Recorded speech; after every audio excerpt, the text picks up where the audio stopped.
Hi friends, I hope you guys enjoyed our bee book from this morning. I love talking about bees because bees are really important to us and to other animals and to our environment.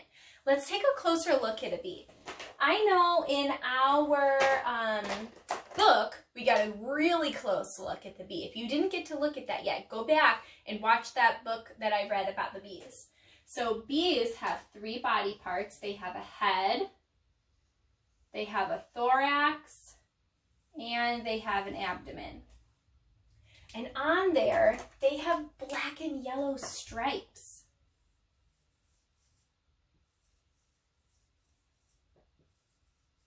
That's how we can tell if there's a bee.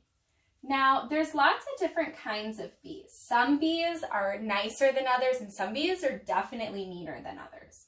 Some bees you want to stay far away from, right? Okay, and then we'll put some. All right. The bee had some eyes, some big black eyes.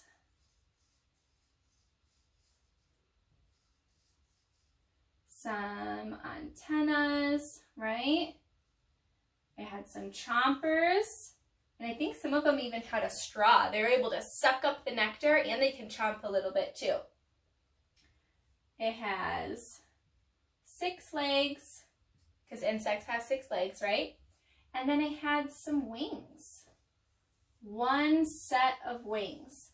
And we can't forget that stinger. It's got that big stinger. Let me put our black stripes in here.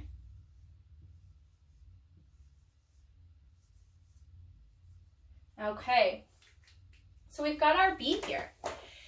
And bees are important because they pollinate our flowers and our food plants that we and other animals need to survive.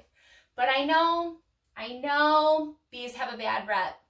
A lot of people are scared of bees because of that stinger right there. Raise your hand if you've ever been stung by a bee. Yeah, me too. I've been stung lots of times. And does it tickle? No, it definitely doesn't tickle. It hurts. Ooh, and it burns. And then you know what me and Miss Vanek do? We come and put mud on your bee sting. Isn't that so silly? It helps cool it down and get out all that stuff that's making it burn. So because people are afraid of bees, they try to get rid of them and try to make sure that they don't come around their house. But they're a really important part of nature, like I said. So something you can do if you're afraid of a bee and there's one flying around you. Let me see. Do I have a bee in here? A bee, a buzz, buzz, buzz.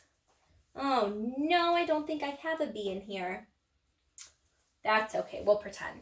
So if there's a bee buzzing around you, because you know they're always going to come and check you out, right? They might think that you're a flower. Maybe you're wearing something that smells sweet, or you're wearing a bright color like a flower, and they're looking at you like, woo, look at that big, beautiful flower. I'm going to go get me some nectar, okay? So they're buzzing around you, trying to figure out, is this a flower? This is a really weird flower. Oh my goodness, this flower is swatting me with its petals. Are we flowers? Goodness, no, we're people. And we get scared of bees because we know that they might sting us. So we start swatting them, or we start running away, or we get really loud and the bee gets scared because that bee is teeny tiny. Or the bee might only be this big. My goodness, think about what the bee is thinking. Oh my gosh, this giant thing is just swatting at me, and now I'm scared. I think it's gonna hurt me. And you know what that bee does? Oh, it gets angry and it gets scared and it comes over and says, I'm gonna stop this person from swatting me, and bing! Ooh, stung me.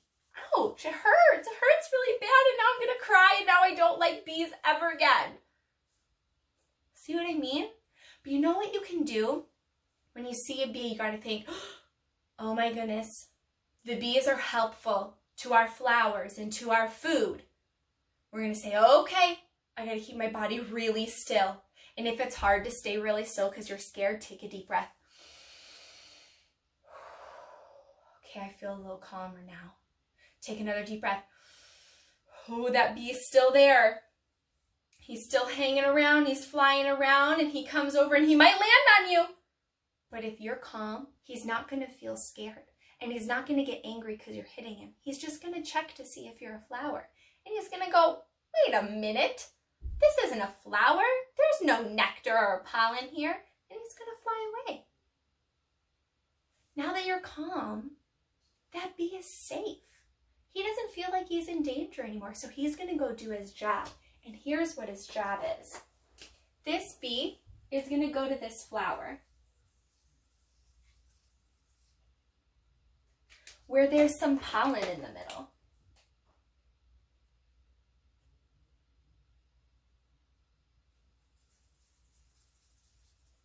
And when he lands on this flower, he's going to pick up some of that pollen on his legs.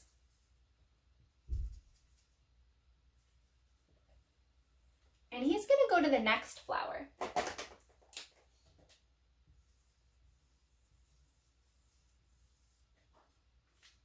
And when he goes to this next flower to get some more nectar or to collect some more pollen, he's going to drop some of that pollen from the other flower. Boop. And it's going to land in this flower. And you know what it's going to do? That pollen's going to go deep inside this flower and it's going to grow more seeds.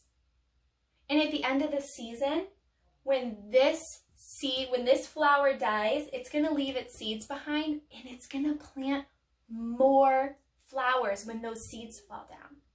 Better yet, sometimes, depending on what kind of flower the bee pollinates, when it takes pollen from one flower to another flower, when it pollinates plants that grow food, when the pollen goes deep in the flower and starts growing seeds, it grows fruit or vegetables around it. And it's going to make food for us. It's going to grow more food or plants that animals eat. Isn't that so cool? We need these guys. We need these pollinators because if they're not doing their job out in nature, we're not going to have bananas. We're not going to have apples. What? We might not get broccoli. I know, isn't that crazy? All the foods we eat, all the fruits and vegetables that grow from the ground come from plants. But you know what? We might not get enough milk or ice cream either because those are dairy. And the cows or the goats that you use to make dairy stuff need plants to eat and grow. And if they don't have plants pollinated from the bees, what are the cows going to eat? How are we going to get milk? I don't know. You tell me. So what can we do to help animals? Oh, my paper fell down. What can we do to help our bees? Well, we can stay really calm when bees are around us because we don't want to squish them. No, we need that bee. It has an important job. So we're going to stay really calm. We're going to keep the bees safe. And if there's some mean bees, you know which ones I'm talking about, and they just won't leave you around, just don't go in that area. Just leave them alone. Let someone know that there's mean bees over there, okay? You can also plant flowers because the more flowers and the more plants that are out there, there's more need for bees to pollinate. That's more food for them to eat and they're going to survive better. Another thing when you're planting gardens at home is try not to use any pesticides or use pesticides that are safe for bees. Pesticides are things that you kind of like chemicals you spray on plants so bugs don't come and eat the things you're trying to grow, because even though there's some helpful bugs out there, there's definitely some hurtful bugs to our garden too. And we want to try to balance keeping our garden safe while also keeping these helpful guys safe. All right, you guys let me know when you start seeing bees. It's still a little bit early in the year, but when you see one, you let me know, okay? And let me know what you see it doing or if you were scared to see it. All right, I'll talk to you guys later.